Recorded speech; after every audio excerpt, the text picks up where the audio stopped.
Hello friend, myself Sunil Bhardwaj. आज मैं आपके लिए एक बहुत ही अच्छा कंसेप्ट लेकर आया हूं और मैं आज से आपका नया सेशन स्टार्ट करता हूं। आप सभी का हमारे इस नए सेशन में स्वागत है। तो मैं आपको दोनों पेपर पढ़ाऊंगा, फर्स्ट बीएससी सेकंड सेमेस्टर के। तो आज मैं सेकंड पेपर से स्टार्ट करता हूं क्योंकि सेकंड पेपर बहुत ही लेंथी है और जैसा कि मैंने आपको एक पीपीटी के माध्यम से उसकी भी एक वीडियो बनाई है जो हमारे चैनल पे पड़ी हुई है। आपने उसमें देखा होगा, मैंने आपसे सिलेबस के बारे में डिस्कस किया है। तो सिलेबस में जो सबसे पहला इंपॉर्टेंट टॉपिक है वो है growth and decay of current in LR circuit. तो एलआर सर्किट के अंदर हमारा कितना करंट मैक्सिमम जाता है और कितना करंट हमारा मिनिमम आता है। तो मैं आपको एक सर्किट बनाते हैं कि हमारे पास में suppose we take a inductor are connected with a resistor through a battery, positive negative positive negative positive negative, ये बैटरी है, थ्रू अ मोर्स की के। तो ये हमारे पास में इस सर्किट का क्या चीज है, डायग्राम है। और आपने देखा होगा this is the positive, this is the negative. ये हमारे पास में क्या है, total EMF of the battery. और ये हमारे पास में एल हो गया और ये हमारे पास में आर हो गया, इसीलिए सर्किट का नाम है एलआर सर्किट। ठीक है। तो एलआर सर्किट में हमेशा आप याद रखिए, मैं एक इस डायरेक्शन में जो एरो है ये हमारी क्या चीज है, फ्लो ऑफ द करंट। ये करंट की डायरेक्शन हमारी शो करती है क्योंकि current is always flow from negative to positive. तो हमारे पास में आई करंट किधर हो रहा है, इस डायरेक्शन में फ्लो हो रहा है। तो यहां भी हमारे पास में क्या हो रहा है, आई करंट इस डायरेक्शन में फ्लो हो रहा है। तो ये सारी चीज आपको बनानी है। और तो आपने इसको बिल्कुल नीट एंड क्लीन करना है कि देखिए आपने क्या काम किया। Let us consider a inductor L, let us consider a inductor L and resistor R is connected in series through a battery of EMF is E with a Morse की के। पहला केस जो कि आपने इसको एक तरीके से अपने एक सर्किट डायग्राम बनाया और उसको आपने एक्सप्लेन किया। तो दो मेथड है। मैं इसका पहला केस कब करूंगा, तो इसका पहला केस मैं आपके साथ में डिस्कस कर रहा हूं। केस नंबर वन आप बिल्कुल नीट एंड क्लीन ऐसे ही करना। ये है ग्रोथ करंट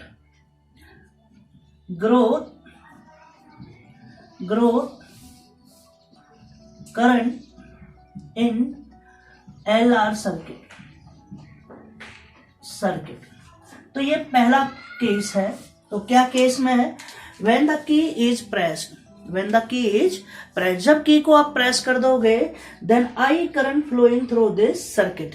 तो ये हमारे पास में बिल्कुल नीट एंड क्लीन है। तो ये कह दीजिए व्हेन द मोर्स की के is pressed, then the I current flows through this circuit.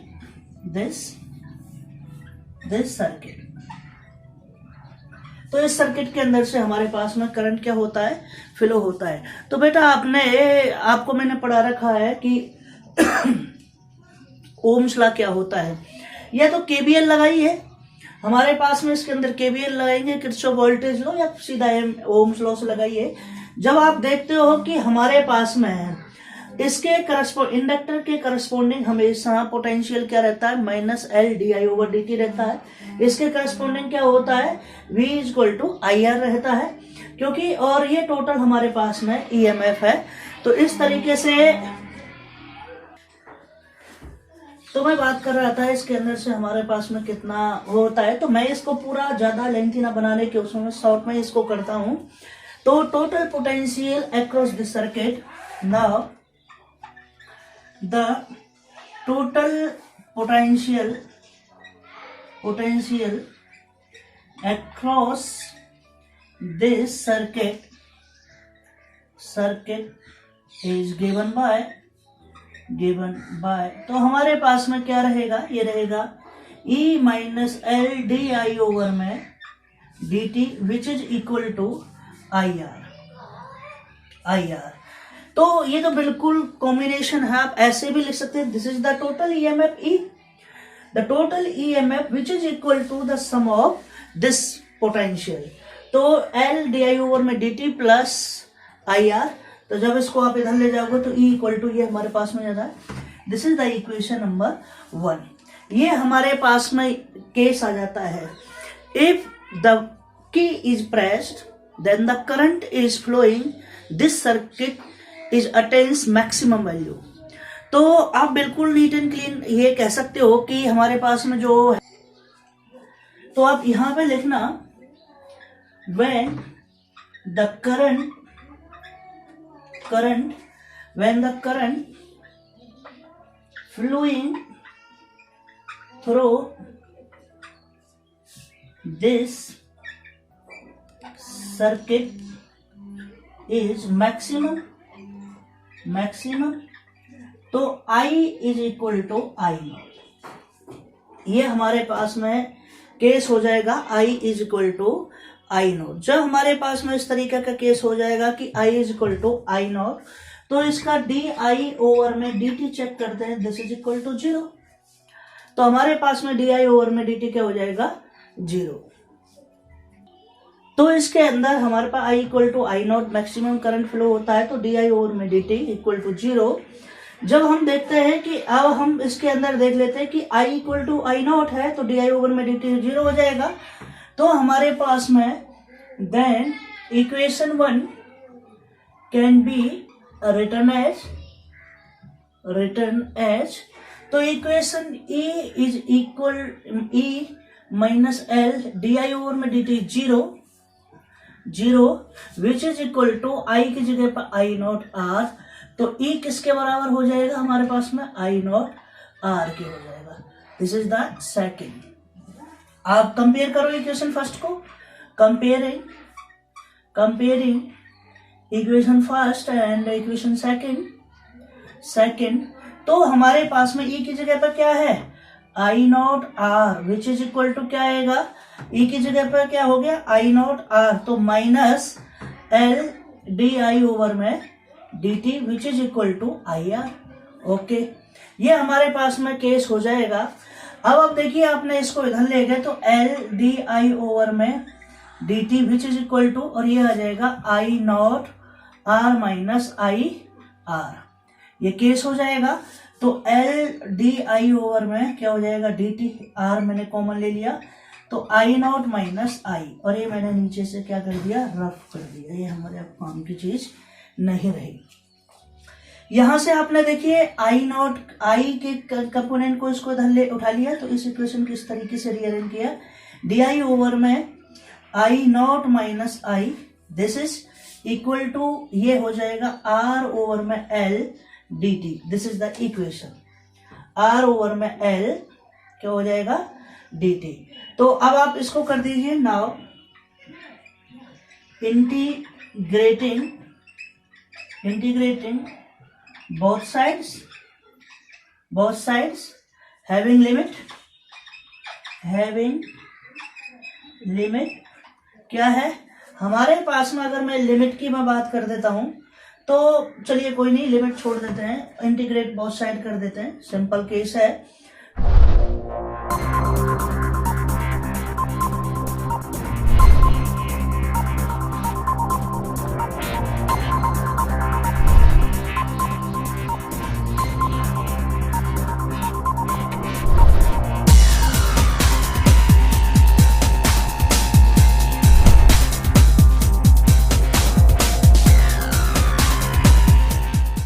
Integrate किया, इंटीग्रेट करने पर इसको इंटीग्रेट करते हैं तो ये आएगा log e I not minus I into में डिफरेंशिएशन ऑफ दिस टर्म, तो विद रिस्पेक्ट टू आई तो ये आ जाएगा -1 विच इज इक्वल टू क्या होगा r ओवर में l और dt का क्या रहेगा t plus c where c is integrating constant. तो इंटीग्रेटिंग कांस्टेंट हो जाएगा, इसकी मैं वैल्यू फाइंड आउट करता हूं। तो मैंने कह दिया when t is equal to 0 तो देन हमारे पास में i इक्वल टू क्या हो जाएगा 0, बिकॉज ये तो आपको बिल्कुल नीट एंड क्लीन पता है कि अगर टाइम हमारे पास में 0 है तो करंट क्या होगा 0 रहेगा। क्योंकि by the definition of current आपने देखा हो गया electric current is defined as the flow of charge per unit time is 0 then charge is 0 then current is 0। तो ये केस हमारा हो गया। तो हमारे पास में c की जो वैल्यू आती है वो आती है log e। देखिए यहाँ 0 रखेंगे 0 और यहाँ आएगा आपके पास में -1 आ जाता है। तो ये भी हमारे पास में क्या रहेगा, इधर लेना चाहे या इधर ले लो, जो भी चीज़ है कोई प्रॉब्लम नहीं है। तो ये हमारे पास में इस तरीके की इक्वेशन आ जाती है। तो ये आता है तो हमारे पास में यहाँ रखेंगे इसको, तो ये आएगा -I0 क्योंकि इसकी वैल्यू क्या हो जाएगी 0 हो जाती है। तो इस इक्वेशन को मैंने नाम दे दिया 2 है, ये हुआ 3। Then equation 3 can be return as कैसे लिखते हैं भाई, ये माइनस है ऑलरेडी तो माइनस log e हमारे पास में क्या रहेगा I0 - I, okay, which is equal to r over में l t प्लस c की जगह पर हमारे पास में क्या आ जाएगा, c की जगह पर आ जाएगा माइनस log ei0 ये केस हमारा रहेगा। अब आप देखिए इसको इधर लेके चलते हैं और ये वाली टर्म इधर आ जाएगी। तो ये ऐसे लिखता हूं log e I0 - I, तो ये अब इधर गया है प्लस, तो ये माइनस के log e I0 which is equal to -r over में LT। आपको बिल्कुल नीट एंड क्लीन पता है, एक फॉर्मूला पता है कि log m minus log n क्या रहता है, तो ये होता है log m ओवर में n। ये नहीं पता तो आप याद कर सकते हो। तो ये आ जाएगा log e ब्रैकेट में लिख दिया I0 - I अपॉन में क्या हो गया I0 which is equal to -r over में LT, और I0 - I अपॉन में I0 की अगर मैं वैल्यू निकालूंगा, ये लॉग है तो इधर जाके क्या बन जाता है एंटी लॉग बन जाता है। तो e की पावर -r ओवर में LT एक नई इक्वेशन बन जाती है। यहां तक किसी को डाउट? ये देखिए इस तरीके की हमारे पास में क्या हो जाती है इक्वेशन बन जाती है। तो यहां तक आप सभी को कोई डाउट नहीं होगा। तो मैं अब इसको यहां से रफ कर देता हूं, इसको इस वाले पार्ट को इसको भी कर देता हूं जिससे कोई प्रॉब्लम नहीं आए। तो हमारे पास में एक इक्वेशन बनती है, मैं यहां लिख देता हूं इस इक्वेशन को। तो I0 - I अपॉन में क्या रहेगा I0, ये वैल्यू रहेगी, और e की पावर माइनस क्या रहेगी r ओवर में LT रहेगी। ये हमारे पास में जनरल है। तो I0 ओवर में I0 इसको सेपरेट कर लिया -I अपॉन में I0, एलसीएम लेंगे यही टर्म आती है e की पावर -r ओवर में LT। तो ये आ गया 1, इससे कैंसिल आउट, -I अपॉन में I0 e की पावर -r ओवर में LT। तो इसको इधर ले चलते हैं, इसको इधर ले आ जाते हैं। I ओवर में क्या हो गया I0 which is equal to 1 - e की पावर -r ओवर में LT। भाई इस इक्वेशन को याद रखिए। तो I इज इक्वल टू क्या आ जाएगा I0 टाइम्स 1 - e की पावर -r ओवर में LT। बेटा इसको मैं रेड मार्कर के अंदर बंद कर देता हूं। This is the general equation.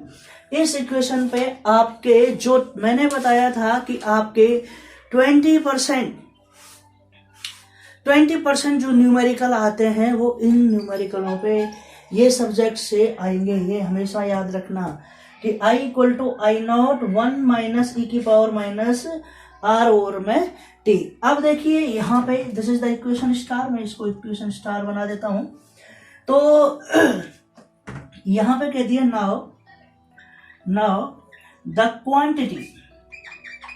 Quantity L over में R इज कॉल्ड इसको कहते हैं बेटा टाइम कांस्टेंट। क्या कहते हैं? टाइम कांस्टेंट कहते हैं इसको। तो इसकी जो वैल्यू रहती है वो T is equal to R upon में क्या रहती नहीं है, T इज इक्वल टू क्या रहती है, L अपॉन में R रहती है। ये हमेशा याद रखना, T is equal to R upon में L। देन इक्वेशन स्टार, अब दोबारा देखिए इक्वेशन स्टार को, तो I इज इक्वल टू क्या हो गया, I नॉट 1 माइनस e की पावर माइनस क्या है R अपॉन में क्या ले लिया L इनटू में, अब T की जगह पे क्या है L अपॉन में R, क्या है L अपॉन में R से R, L से L कैंसिल आउट हो गया, तो I is equal to I naught, तो 1 माइनस e की पावर क्या रहेगा -1, तो I is equal to I naught 1 minus 1 upon में E हो गया, क्योंकि E इनवर्स को हम 1 अपॉन में E लिख सकते हैं। वेयर तो E की जो वैल्यू रहती है वो 2.7, चेक कर लेते हैं कि E की वैल्यू 2.718 रहती है। ये कीप इन मेमोरी, हमेशा याद रखना 2.718 हमारे पास में क्या है, द वैल्यू ऑफ E। तो जब E की वैल्यू ये है तो I is equal to I naught 1 minus 1 upon में 2.718, ये E की वैल्यू हो गई। आपने इसको सॉल्व किया तो I is equal to I naught क्या सॉल्व करेगा, 2.718 में से 1 गया अपॉन में 2.718 तो ये I इज इक्वल टू कितना रहा, I नॉट, और ये आपके पास में चला जाएगा 1.718 अपॉन में 2.718। जब आप इसको डिवाइड करते हो तो मैं इसको यहां लिखता हूं, I की वैल्यू जो आएगी वो आएगी I नॉट इंटू में 0.63, क्या आएगा 0.632, हमारे पास में इसकी क्या आ जाएगी वैल्यू आ जाएगी 0.632, ये वैल्यू हमारे पास में आकर के निकल करके आएगी। तो इसका मतलब मैं ये कहना चाहता हूं कि जो हमारे पास में I बराबर है, हमारे पास में I की वैल्यू है तो वो ये रहेगी I is equal to 63.2% of I naught.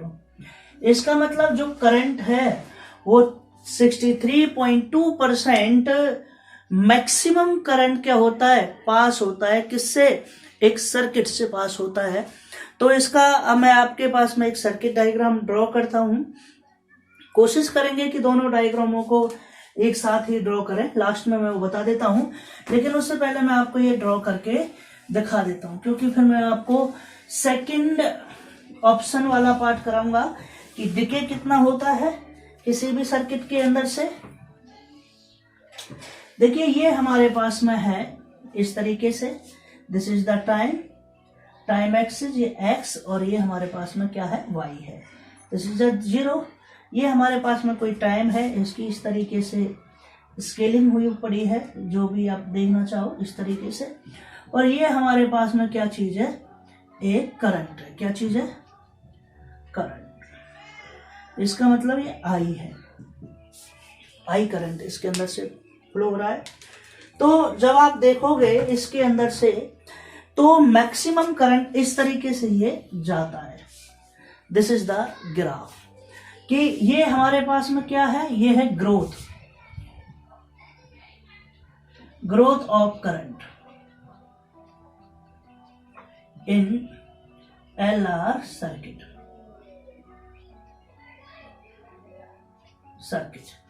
तो ये इतना करंट हमारे पास में क्या होता है, ग्रोथ होता है ऑफ द मैक्सिमम, ठीक है। कितना होगा, ये हमारे पास में इतना करंट क्या होगा, मैक्सिमम करंट क्या होगा, ग्रोथ होगा। तो ये वैल्यू हमारे पास में रहेगी क्या, ये वैल्यू रहेगी कि मैक्सिमम जो करंट है वो I is equal to 63.2% of I naught. ये करंट एक डिवाइस के अंदर से क्या होता है, मैक्सिमम करंट हमारे पास में क्या होता है, ग्रोथ होता है। अब मैं बेटा बात करता हूं आपसे सेकंड वाले पार्ट की। सेकंड में आपको कुछ नहीं करना, थोड़ा सा बस सेकंड केस लिखना है, केस टू। पढ़ाते पढ़ाते हमारा मार्कर भी डेड हो गया।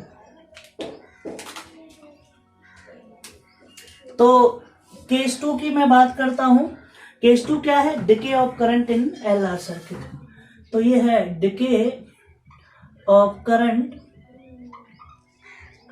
इन एलआर सर्किट। ये हमारे पास में सेकंड इसका पार्ट है। सेकंड पार्ट में आपको क्या देना, सेम डायग्राम बनाना है। मैं एक बार जल्दी से आपको बताता, this is the LR circuit, this is the resistance circuit. ये रेजिस्टेंस हो गया, ये आपकी ईएमएफ होगी, positive negative positive negative positive negative. तो इस तरीके से ये हमारे पास में होगी पॉजिटिव नेगेटिव। ये कोई की है, ये आर, ये एल, ये हमारे पास में ई, ये की। अब ये जो मॉर्स की है, मॉर्स की इज ओपन के केस में हम इसकी बात करेंगे। ओपन केस में हम बात करेंगे।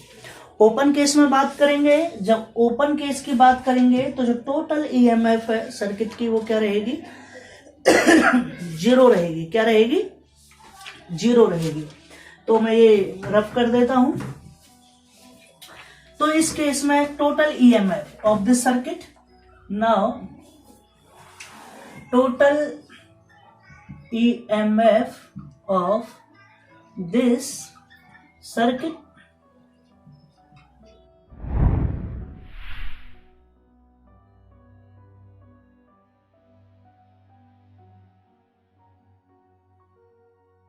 तो हमारे पास में total EMF of this circuit, तो E इज इक्वल टू क्या रहेगा, एल डी आई ओवर में डी टी प्लस आई आर। बिल्कुल same, because the potential difference across L क्या रहता है, एल डी आई ओवर में डी टी। आर के रिस्पेक्ट में क्या रहेगा, आई आर रहेगा।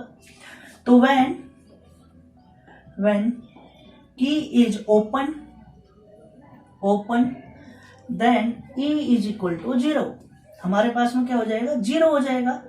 तो L डी आई ओवर में d t plus I R is equal to 0। तो L डी आई ओवर में d t is equal to I R minus I R. ये हमारे पास में रहेगा इस केस में। तो डी आई ओवर में आई और ये रहेगा माइनस आर ओवर में एल डी टी। वही है बिल्कुल same, integrating both side, integrating both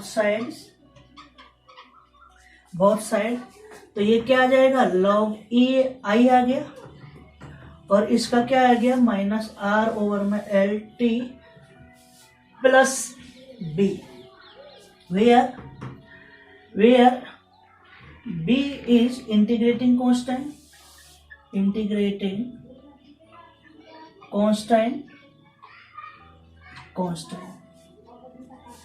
तो ये हमारे पास में केस आ जाता है कि जो हमारे पास में क्या है, b इज इंटीग्रेट। तो b हमारे पास में इंटीग्रेटिंग कांस्टेंट है। इसकी वैल्यू फाइंड आउट कर लेते हैं। तो when t equal to 0 then I equal to I naught, because decay of the current. हमने पहले इस सिस्टम को अंदर बैटरी को कनेक्ट किया, लेकिन अब क्या किया है, हमने उसको डिके किया है, बैटरी को डिस्कनेक्ट किया गया है। तो मैक्सिमम करंट होगा उसके अंदर जो भी रहेगा, तो i equal to I not maximum current हम मान के चलते हैं।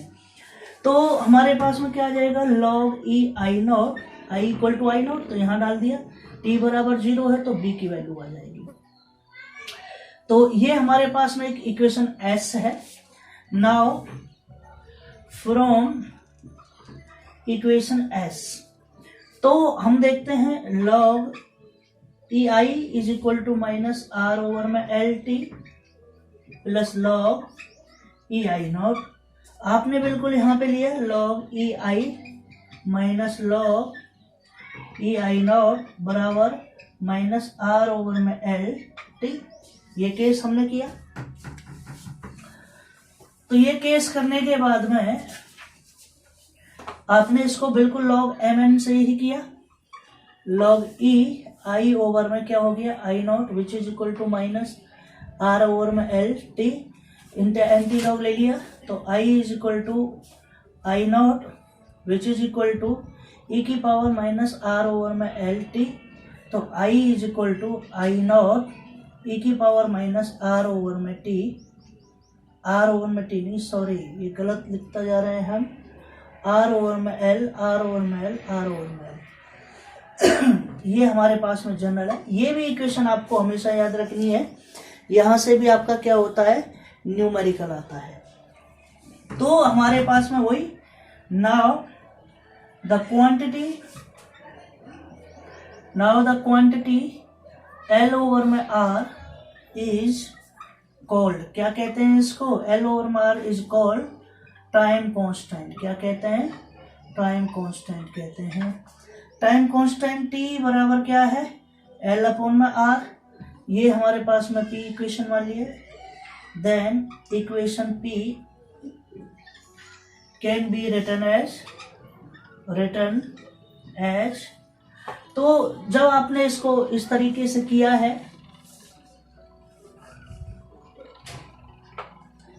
तो P को जब आप देखोगे I is equal to I not e की पावर माइनस आर ओवर में एल इंटू में एल ओवर में आर, इससे कैंसिल आउट हो जाता है। तो I is equal to I not e की पावर माइनस वन। तो I is equal to I not और वन ओवर में ई की पावर और where E is equal to 2.712 क्या वैल्यू रहती है इसकी मैंने अभी बताया था 2.718 रहती है। और जब इसको आप डिवाइड करोगे तो I is equal to I naught one over में 2.718 तो ये आ जाता I is equal to minimum current जो हमारे पास में रहेगा वो रहेगा 0.368 टाइम्स ऑफ आई नॉट। तो I इज इक्वल टू क्या रहेगा 36.8 आई नॉट, इतने परसेंट। किसी भी डिवाइस के अंदर से मिनिमम करंट इतना पास होगा। ये याद रखना, this is the very important article for your exam और ये बड़ा ही इंपॉर्टेंट है। अब मैं इन दोनों का ग्राफ एक साथ में कंबाइन करके आपको दिखाता हूं कि किस तरीके का इनका ग्राफ रहता है। तो कंबाइनिंग में ग्राफ किस तरीके का नजर आता है तो देखिए बिल्कुल नीट एंड क्लीन है। ये हमारे पास में करंट हो गया, करंट ये आई है हमारे पास में ये, और ये है हमारे पास में टाइम टी, ये एक्स ये वाई। तो मैं इनको बिल्कुल आपको दो कलर से रेड एंड ग्रीन से आपको दिखाऊंगा कि इस तरीके का जो करंट रहेगा इसको नाम दिया जाएगा ग्रोथ करंट, ग्रोथ करंट। और बात की है हमने कि इस तरीके से है। और अगर मैं बात करता हूं रेड से मैं आपको दिखाता हूं और ये रहेगा हमारे पास में decay current, decay current in LR circuit. Okay, और ये भी क्या रहेगा in LR circuit, in LR circuit. ठीक है, ये कितना रहेगा I is equal to 63.2% of I naught. ये इतना करंट क्या होता है ग्रोथ करता है। और ये कितना करेगा हमारे पास में I is equal to 36.2% of I naught, ये इतना करंट की करेगा। तो आज मैंने आपको एक पूरा आर्टिकल कराया है, जिस आर्टिकल का नाम है growth and decay of current in LR circuit. मैं केवल आपको लेंथी सिलेबस होने के कारण बिल्कुल सिलेबस टू पॉइंट कराऊंगा। जो एग्जाम में आते हैं उनको ही डिस्कस करूंगा, ज़्यादा कुछ चीज़ में डिस्कस नहीं करूंगा। कुछ पॉइंट इसमें जैसे फैराडे लॉ है, first and second Faraday law है, म्यूचुअल इंडक्टेंस है, सेल्फ इंडक्टेंस है, ये सारी चीज़ आपने 12th के अंदर पढ़ी हुई है। तो एक बार मैं आपसे फिर रिक्वेस्ट करूंगा कि ये सारे बेसिक कंसेप्ट एक बार आप फिर पढ़िए। देखिए आपको बड़ा ही अच्छा लगेगा कि this is the mathematical of electronics. Electromagnetic induction के बारे में आपको बता रहा हूँ। और सभी हमारी वीडियो को, हमारे यूट्यूब चैनल को ज़्यादा से ज़्यादा फॉलो करें, अपने दोस्तों को भी बताएं। जो भी आपके डाउट है physics, chemistry, sometimes of mathematics में आप वेक्टर कैलकुलस की मैं बात करूँगा, तो आप हमसे डिस्कस कर सकते हैं। Okay, thank you, bye bye.